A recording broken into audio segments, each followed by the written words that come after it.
del pico, de la curva, ¿está llegando? ¿Esto va a arreciar efectivamente?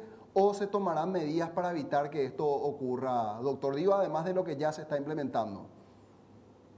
Estamos en fase de ascenso, no es que ni siquiera estamos llegando al pico, estamos todavía a varias semanas, creo yo, de lo que será el pico.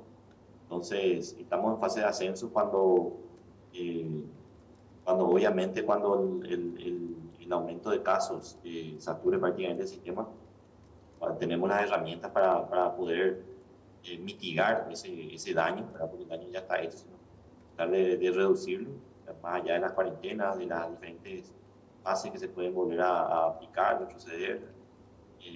También hay un efecto prácticamente automático que se genera en la población cuando no hace falta, se vio en muchos países, no hace falta que el país diga vamos a entrar en cuarentena, la gente misma entra en cuarentena, ¿verdad? Por lo que va viendo, porque le toca sí o sí a un familiar.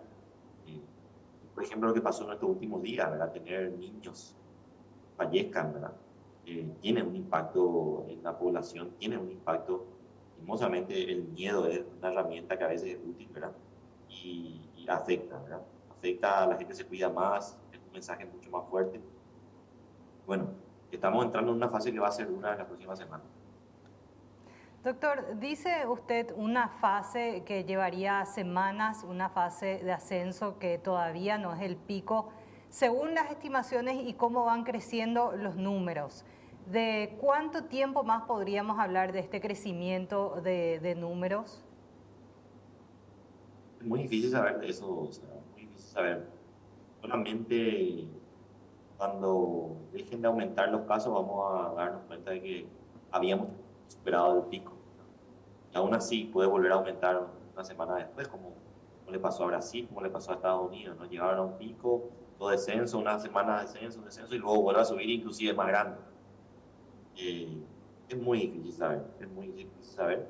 Sí tenemos a nuestro favor que somos un país con una densidad muy baja, tenemos dos grandes áreas metropolitanas que son en este caso y van a ser las más afectadas. También vamos a tener obviamente COVID en diferentes ciudades más pequeñas y pueblos del interior, pero quizás no va a tener el ritmo que va a tener la epidemia en los grandes centros urbanos. Claro.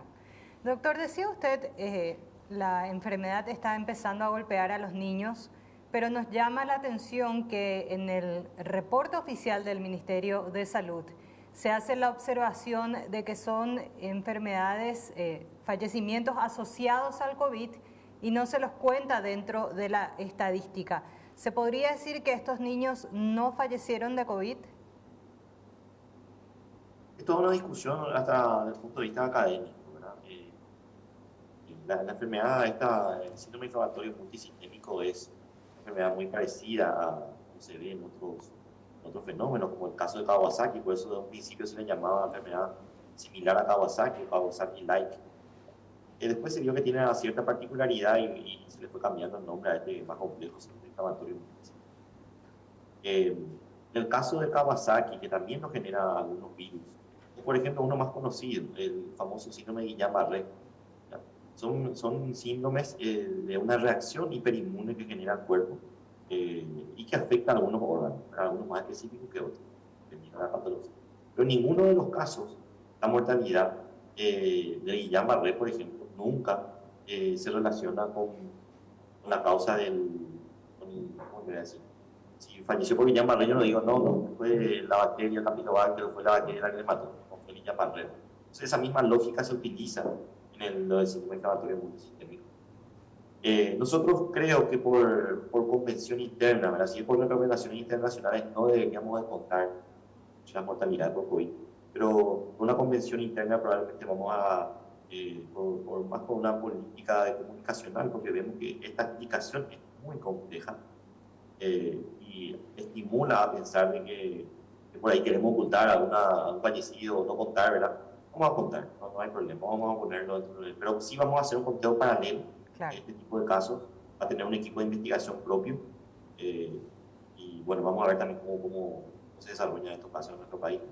Doctor, atendiendo a la realidad que hoy estamos experimentando con la confirmación de casos de fallecimiento de chicos, también un aumento significativo del número de fallecidos de acuerdo al reporte diario que emite el Ministerio de Salud Pública. ¿Ustedes están viendo señales en la sociedad de que están asintiendo la realidad, estableciendo mayores pautas de cuidado, o la gente sigue descuidándose? ¿Por qué le hago la consulta, a su entender? Porque hoy la batalla está librada para cada uno de nosotros. Anteriormente el comando del Ministerio de Salud tenía la estrategia, pero ahora todos estamos luchando en el día a día por la flexibilización de la cuarentena.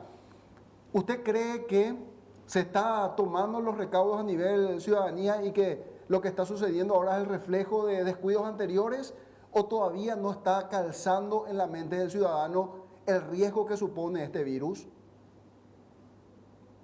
Es un poco de todo, es un poco de todo. Es cierto, cuando más miedo tuvimos del virus, ya cuando menos el virus estaba con nosotros. Un poco paradójico, ¿no? Y ahora le tenemos menos miedo y es cuando más está entre nosotros. Esa paradoja es difícil de entender, pero es la realidad. Y cuando le pasó a Paraguay, le pasó a todos.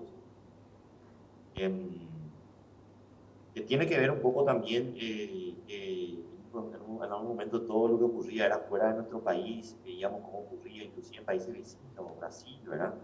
Y acá no ocurría nada, entonces de alguna manera fuimos no minimizando. Cuando acababa la epidemia o terminaba una ola en la tele nuestra, viendo qué es lo que ocurría en más países, en Estados Unidos, en España, ¿verdad?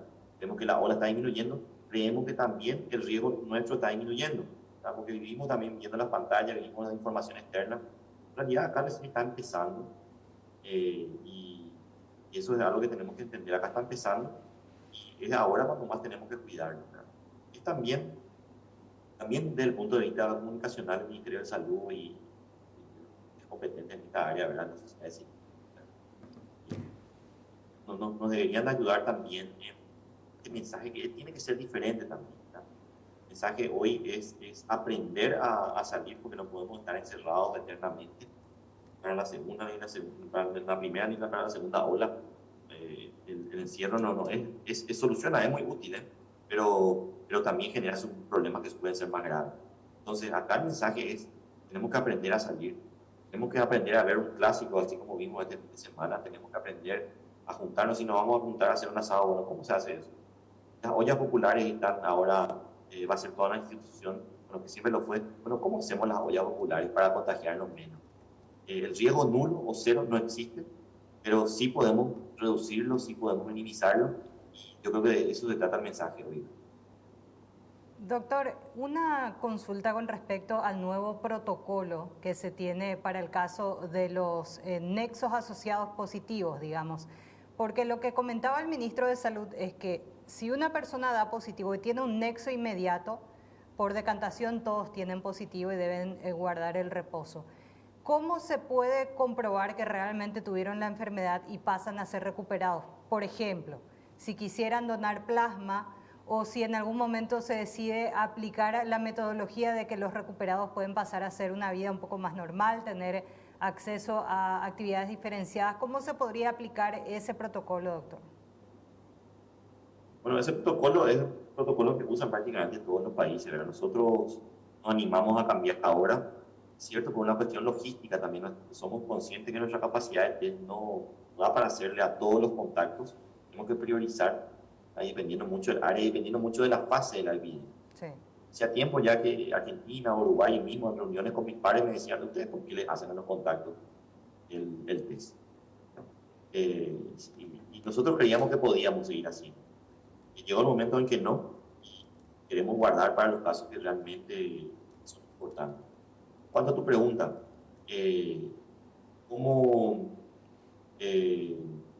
a ver si puedo darle la vuelta un poco para poder explicar mejor? Sí.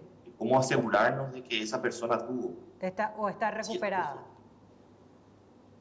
Si no tiene síntomas, si guardó 14 días, si no tiene ningún síntoma compatible con COVID, es una persona recuperada. Es una persona que hizo aislamiento, claro, por ser contacto estrecho de un caso positivo confirmado por laboratorio. En tu familia, por ejemplo, una persona que consultó, tuvo caso positivo, todo el entorno familiar va a ser cuarentena. ¿Y puede donar plasma, doctor? Podría donar una vez que se termina la cuarentena de 14 días, no tiene síntomas, puede presentarse el Programa Nacional de Sangre, va a tener que hacer el test para ver si tiene los anticuerpos mínimamente, ¿verdad? Claro. Y a partir de ahí evaluar si van a tener que ajustar también, el programa va a tener que ajustar su protocolo de toma de muestra para estos casos.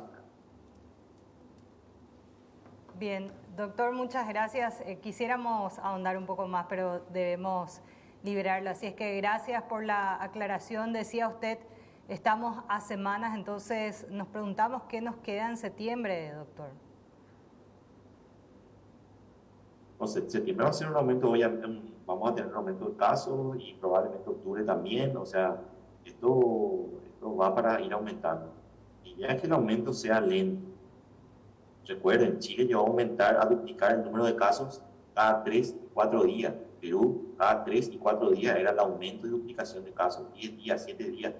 Nosotros todavía llevamos un ritmo de hace prácticamente un mes y medio que duplicamos cada 14 días. Dentro de todo es un ritmo todavía aceptable. Todavía aceptable. Esa duplicación que se puede dar en 3 o 5 días sí es algo preocupante.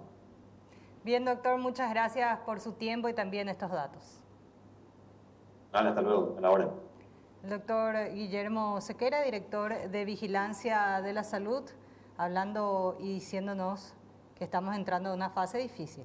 Estas serán las semanas más duras, probablemente es lo que básicamente nos decía el doctor. Y nada más para recordar esa consulta que le hiciste, pues ya no hubo tiempo de conversar al respecto con el doctor Sequera, pero hay que recordar que aquellos que quieren ser donantes